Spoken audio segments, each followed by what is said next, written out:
West Indies के खिलाफ दूसरे टेस्ट में पाकिस्तान को शिकस्त हो गई। पाकिस्तान का सीरीज जीतने का ख्वाब टूट गया। 35 बरस बाद बल्लेबाजों की इंतहाई नाकिस कारकर्दगी के बायस वेस्टइंडीज पाकिस्तान को होम ग्राउंड पर शिकस्त देने में कामयाब हो गया। 254 रन के ताकुब में पूरी पाकिस्तानी टीम 133 रन पर ढेर हो गई।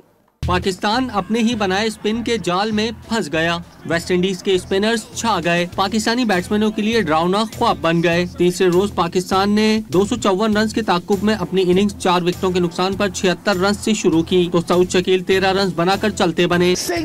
काशिफ अली की 1 रन पर बस हो गई। सलमान अली आगा की मज़ाहमत 15 रन तक महदूद रही। मोहम्मद रिजवान ने 25 रन तक वेस्टइंडीज के स्पिनर्स का मुकाबला किया और हिम्मत हार गए। पाकिस्तान की पूरी टीम 133 रन पर ढेर हो गई। दूसरी इनिंग्स में भी जोमेल बोरिकन ने 5 खिलाड़ियों को आउट किया और मैच में 9 विकेटें लेकर मैन ऑफ द मैच रहे। पहली इनिंग्स में वेस्टइंडीज ने 163 रन स्कोर किए थे, जिसके जवाब में पाकिस्तान की टीम 154 रन बनाकर आउट हुई थी। वेस्टइंडीज ने दूसरी इनिंग्स में 244 रन बनाकर पाकिस्तान को 254 रन का हदफ दिया था।